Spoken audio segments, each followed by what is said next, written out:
In this episode, due to circumstances, for the verbals I am going to get off my hobby horse and go on a tangent related to current events. I would rather not. But in a changing world, maybe my tuppence halfpenny's worth may amount to threepence for someone out there. I am referring to the coronavirus, Covid-19. From the perspective of a layman with a lateral viewpoint on things, whether a blessing or a curse, I sense my perspective is not like the other boys. I suppose my main difference and similarity is that we each think that others see and understand what we do. I will not elaborate on this. It's a different topic which needs background and teasing out. Captain's Log, 21st of March 2020. 4 days on from St. Shambles Day. Under normal circumstances, the furore would be dying down now about the politicians and councillors' exodus on all expenses junkets throughout the world. Young drunken women pissing openly in the city parks and down back alleys, rather than the lack of public facilities. We will get foreign work camps for you to toil in. Remember when you had no prospects and were forced to emigrate? You have never had it so good. Wage increases for all public servants with each new windfall. Such a disgrace that the people can't behave themselves. Get drunk on what should be a holy day and clog up our overburdened hospital emergency wards.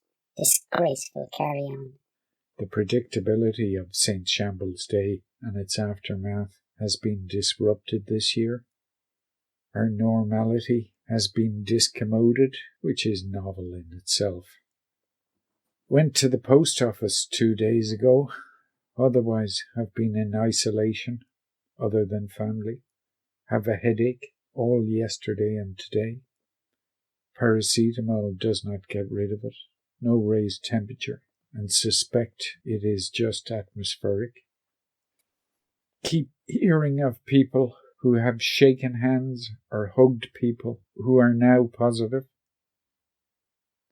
To break the spread, ideally no one should venture from a household for 5 days after being in contact with others, provided they have no symptoms. Easier said than done, but the only way to break the spread. Not so easy when there are homeless families lucky enough to be put up in hostels and asylum seekers who have to share kitchen facilities. The state here has cancelled evictions for 3 months due to the crisis. I think the media might suddenly take interest in this carry-on, which wouldn't look good, in the words of Ian Jury, booking leaders. In the past, cities of greater than 60,000 people would come down with some infectious disease until they found that tea with its antibacterial properties and beer with its yeast would decontaminate the water, allowing people to drink it. Of course, in those days, people were ignorant, not a derogatory term. They emptied their piss pots in the street, and every fine gentleman and lady would have a potpourri for when they had to come close to the common folk. The 1918 virus killed 50 million, including my great-grandfather on my mother's side. I remember being introduced to my great-grandmother on the steps of a church after a Latin Mass, dressed in black, as was customary of widow women of the time, with a dead fox skin over her shoulders, with its shriveled head, a poor woman's fur coat, formidable woman who was not willing to engage with children. My mother would advise us to be wary of the flu, that it could be a killer. She also advised to be wary of old people. Some could be very jealous of youth. The 1918 flu attacked and damaged the lungs. 15 to 40-year-olds were most susceptible. However, it was bacterial infection from strep or the like that killed people following the damage done by the virus. Had there been antibiotics at the time, many lives would have been extended. The human body is an amazing mechanism. It even has a brain, which can be that of a free thinker or conditioned for the use of other brains, and now even AI. You can cut and punch holes in a body which will self-heal. DNA turns to RNA and back to DNA at incredible speed. The DNA contains the code with which to replicate and repair itself. This is also its vulnerability. A virus has its own code, which can latch, unravel, and become part of the code during the replication cycle. Much of the DNA code of humans and other creatures is made up of viral code which has attached itself over the millennia. Just as this virus's code will become part of the garbled and somewhat irrelevant code of future generations, it will become part of the noise, the history, as we imprison this code as part of our being as a species. The code will become a part of us, accompanied by additional code which our body adds, rendering this as just garbage in the sequence of life. The virus can live, but must be entombed in us. Ultimately, we win. I first heard on a news report of this virus in December 2019. I felt it was significant, as this was something completely new. I mentioned it to a number of people, but none were interested.